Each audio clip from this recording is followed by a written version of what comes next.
दोस्तों RRB NTPC 2024 का paper clear करने के लिए सबसे पहले दोस्तों आपको प्रीवियस ईयर क्वेश्चन लगाना ज़रूरी है, जिससे आपको पता चलेगा कि किस प्रकार का क्वेश्चन पूछा गया है और आपका तैयारी कितना है। तो दोस्तों डेली अपलोड किया जाता है जो कि स्नातक और गैर स्नातक स्तरीय का जो CBT 1 जो एग्ज़ाम हुआ था पिछला बार, ये 19/1/2021 का पेपर है। तो दोस्तों डेली वीडियो देखने के लिए सबसे पहले मेरे चैनल को सब्सक्राइब कर लीजिए, लाइक कीजिए। चलिए स्टार्ट करते हैं। दोस्तों पहला प्रश्न क्या दिया गया है कि 1974 में पोखरण में हुए भारत के प्रथम नाभिकीय परीक्षण के समय परमाणु ऊर्जा आयोग के चेयरमैन कौन थे। तो दोस्तों जो कि 1974 में पोखरण में भारत के प्रथम नाभिकीय परीक्षण के समय परमाणु ऊर्जा आयोग के चेयरमैन कौन थे, तो option number D Homi Sethna. कौन से दोस्तों, होमी सेठना है, जो कि इंदिरा गांधी के कार्यकाल के समय हुआ था 1974 में। चलिए अगला क्वेश्चन है कि अक्टूबर 2020 तक प्राप्त जानकारी के अनुसार सेल के कितने प्रतिशत इक्विटी शेयर भारत सरकार के स्वामित्व के अधीन है। ऑप्शन नंबर बी, जो कि सेल का दोस्तों steel authority of India limited होता है। चलिए अगला कोर्ट प्रश्न है कि निम्नलिखित में से कौन सा टेनिस टूर्नामेंट क्ले कोर्ट पर खेला जाता है। ऑप्शन नंबर ए रोलैंड गैरोस।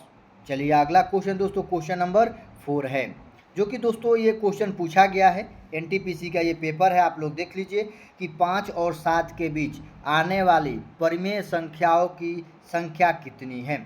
तो दोस्तों 5 और 7 के बीच परिमेय संख्या जो कि P/Q के रूप में रहती है, परिमेय संख्या है P/Q के रूप में, तो कितनी संख्या है ये दोस्तों अनंत है।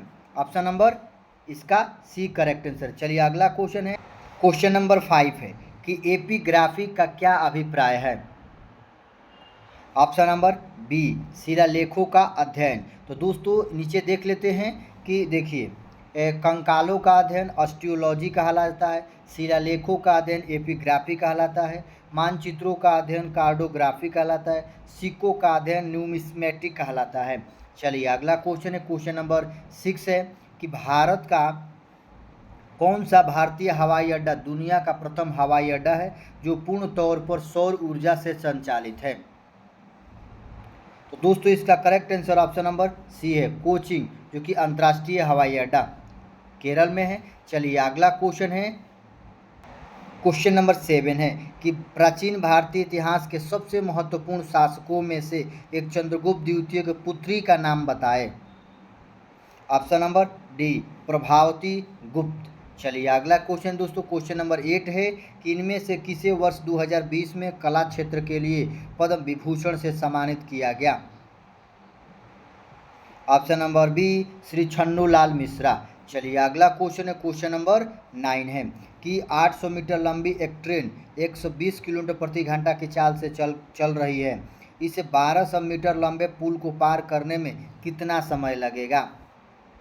तो दोस्तों ट्रेन और पुल की लंबाई दोनों जोड़ दो, कितना हो जाएगा, 2000 हो जाएगा, 2000 मीटर, और 120 किलोमीटर प्रति घंटा है, उसको मीटर पर सेकंड में बदल लीजिए, तो 5/18 से गुणा कर देंगे, ये मीटर पर सेकंड में बदल जाएगा और इसका समय निकल जाएगा। तो इसका करेक्ट आंसर दोस्तों ऑप्शन नंबर बी आएगा।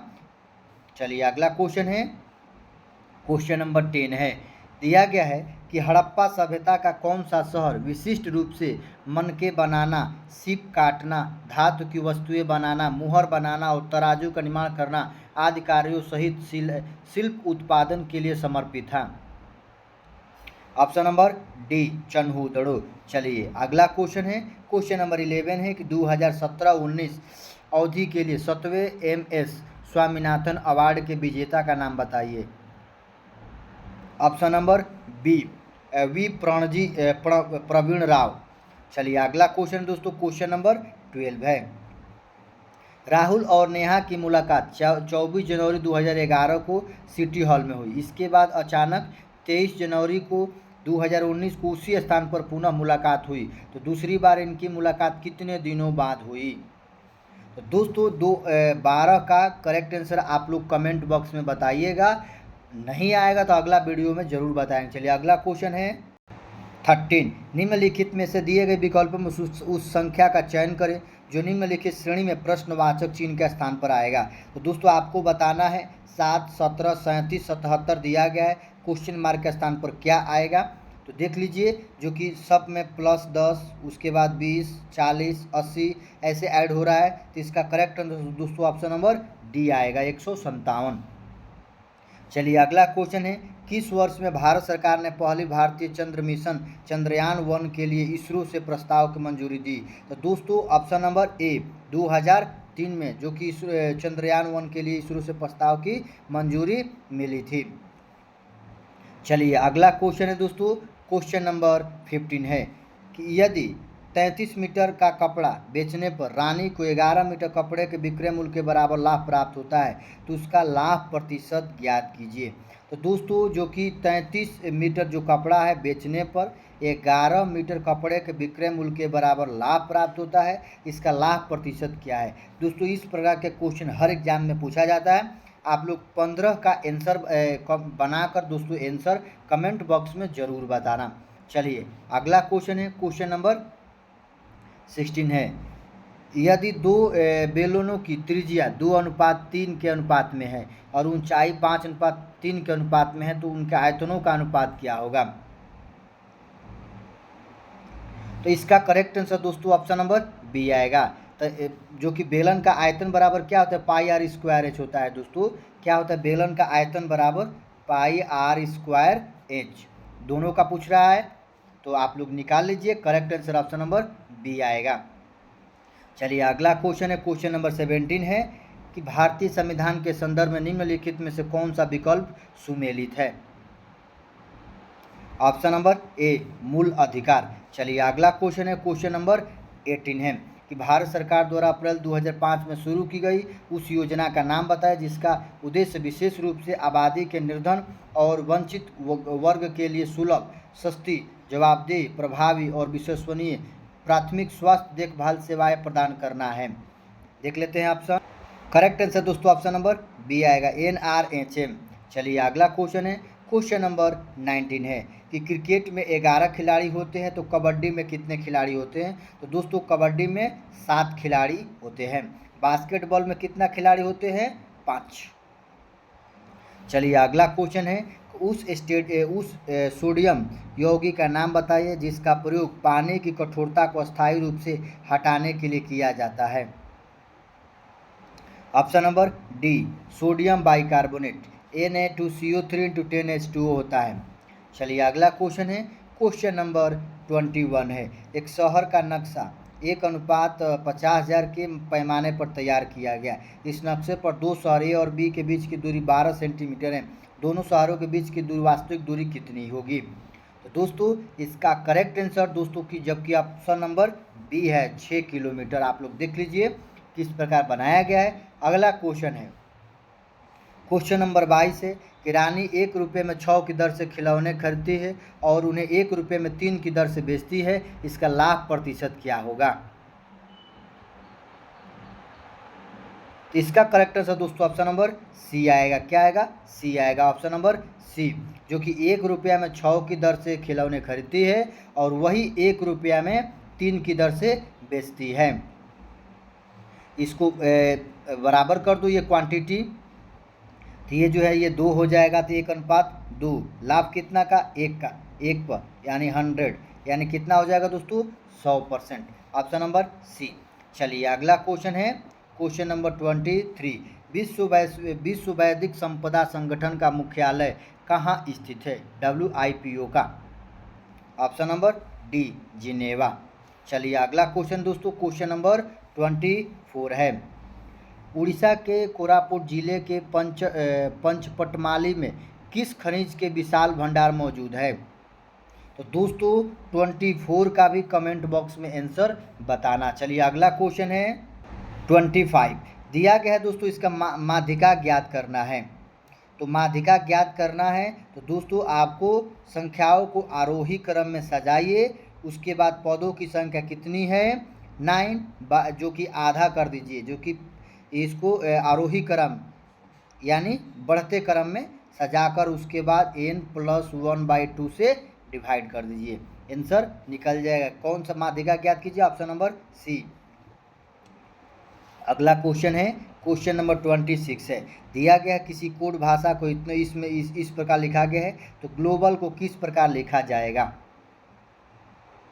Correct answer option number D आएगा।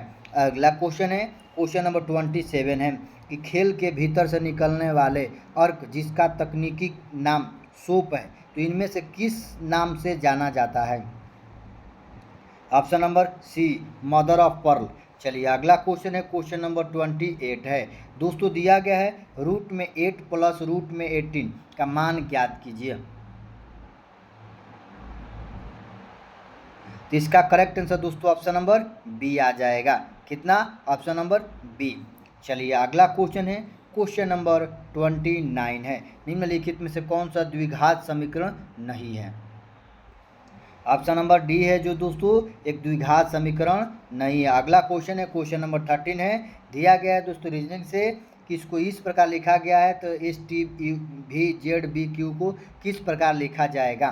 तो ऑप्शन नंबर सी इसका करेक्ट आंसर है। अगला क्वेश्चन देखते हैं, आप लोग बनाइएगा कि कर्तन एवं दहन दृष्टि प्रणाली को कृषि प्रणाली को भारत किस राज्य में वेबर के रूप में जाना जाता है? ऑप्शन देखते हैं। करेक्ट आंसर दोस्तों ऑप्शन नंबर ए आएगा, मध्य प्रदेश। चलिए अगला क्वेश्चन है क्वेश्चन नंबर 32 है कि यदि एक घन का विकर्ण 10√3 सेंटीमीटर लंबा है तो आयतन ज्ञात कीजिए। तो घन का विकर्ण बराबर क्या होता है? भुजा √3। क्या होता है दोस्तों? भुजा √3। तो भुजा कितना है? 10। आपको घन का आयतन निकाल लेना है, भुजा क्यू यानी 10 का क्यू कर देंगे, कितना आ जाएगा? 1000 सेंटीमीटर क्यू। तो घन का विकर्ण बराबर भुजा √3। घन का विकर्ण कितना दिया गया है? 10√3। तो ये 3 से 3 कट गया, √3 से।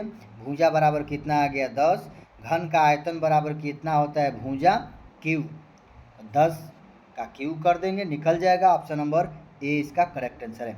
चलिए अगला क्वेश्चन है कि 4√6 और 3√24 का गुणनफल ज्ञात कीजिए।